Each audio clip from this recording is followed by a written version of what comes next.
Hello, ladies and gentlemen. You're watching the Newsbreak, and I'm Vasudha Venugopal. Israel's military has ordered the evacuation of more than 1 million civilians from the entire northern half of Gaza, a move that the United Nations has warned could potentially worsen the humanitarian crisis in Gaza.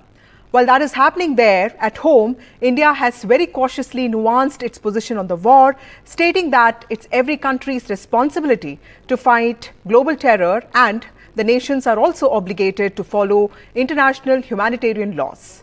A day after the Ministry of External Affairs reiterated its position that India has always advocated, which is the resumption of direct negotiations towards establishing a sovereign state of Palestine, living with secure and recognized borders side by side at peace with Israel, Prime Minister Narendra Modi on Friday said that terrorism, no matter where it happens and for what reason, is against humanity.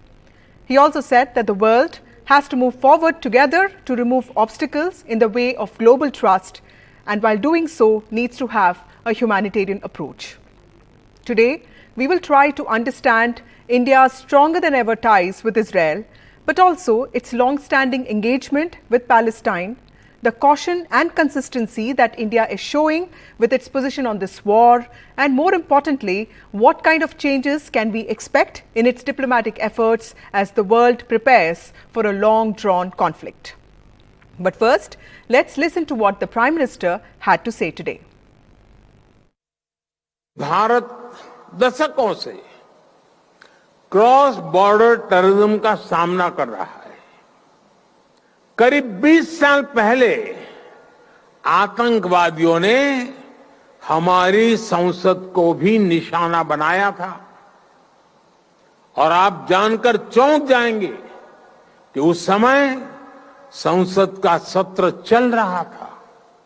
Terrorism चाहे कहीं भी होता हो, किसी भी कारण से होता हो, किसी भी रूप में होता है, लेकिन वो मानवता के विरुद्ध होता है। ऐसे में टेररिज्म को लेकर हम सभी को लगातार सख्ती बरतनी ही होगी। Okay, so that was Prime Minister Narendra Modi talking today at the inaugural session of the Parliamentary Speakers Summit of G20 nations. Let's go across to author and professor of law and politics, Vinay Sitapati, to get a better understanding of this. Thank you, Professor Sitapati, for speaking to NDTV. Tell us, what do you read into the Prime Minister's response to the Hamas attack on Israel and the subsequent MEA position?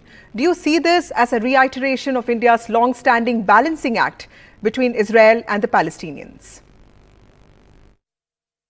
Well, the fact that it's a balancing act itself is a big deal, because traditionally India has been completely pro-Palestine and pro-Arab world. That has begun to change. It changed since Narasimha Rao, and the fact that there's a balance itself shows that there's a recognition of Israel's problems. And, for domestic reasons, I think Narendra Modi has to make clear that terrorism everywhere is the same and is abhorrent. I only wish that the Prime Minister had brought a third nuance to his statement, which is that while India does believe in a two-state solution, the ball is now in the Palestinian court. What do other Palestinian organizations think about what Hamas did? Do they agree with Hamas terrorism, or do they feel that Hamas does not represent the legitimate freedom struggle of the Palestinians? And unfortunately, the Palestinian organizations have failed on this count. They could have easily said that, the decapitating of babies, rape of women, murder of innocents is unacceptable, as is what Israel is doing to Gaza. But by failing to introduce balance to its reaction, I think the Palestinians have done themselves disservice, and I wish the Prime Minister had called them out for it. Right.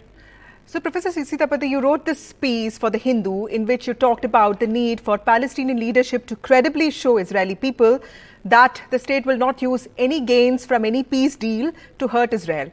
Now, everyone is talking about what Israel is doing or what it needs to do, but is there a solution for peace actually in sight?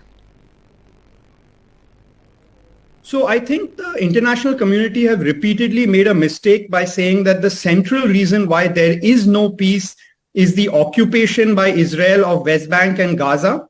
That's certainly a problem. It should end. But that's not the cause for the fight between them, because for 50 years prior to the occupation, the Arabs and the Jews have been fighting there.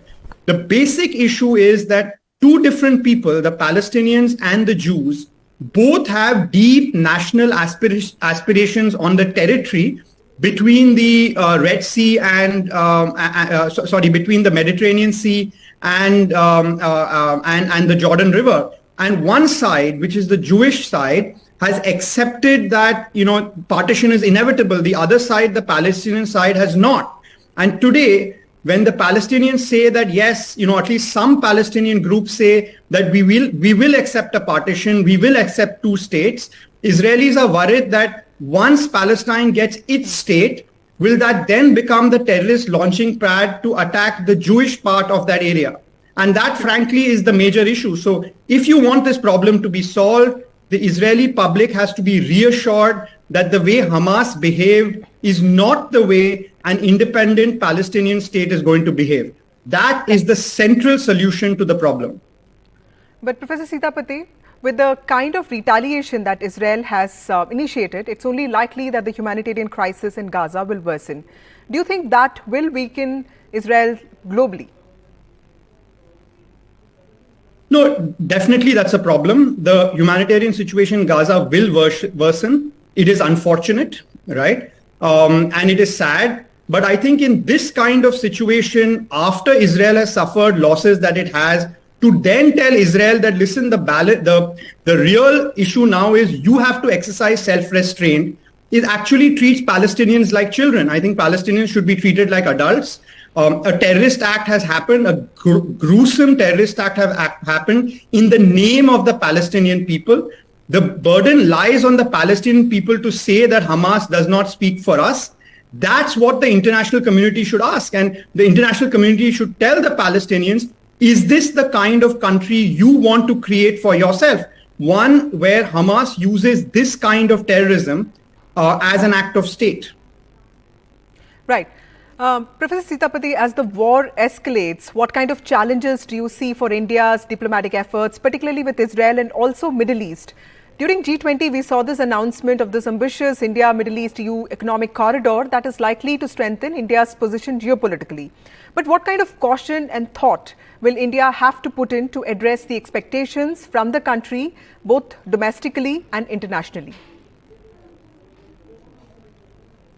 Well, I think it's a difficult balancing act because this sort of, burgeoning peace agreement between the Arab world and Israel is under serious threat right now. Israel is caught in a bind in which if it retaliates against Hamas, it risks inflicting civilian casualties in Gaza, and that will inflame temperature in the Arab world, and India would find it a balancing act.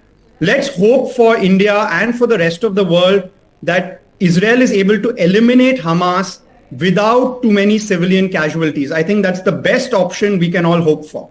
Right. So that was Professor Vinay Sitapati, Professor of Law and Politics and author, talking to NDTV about the balancing act that India needs to do when it comes to the Israel-Palestine issue.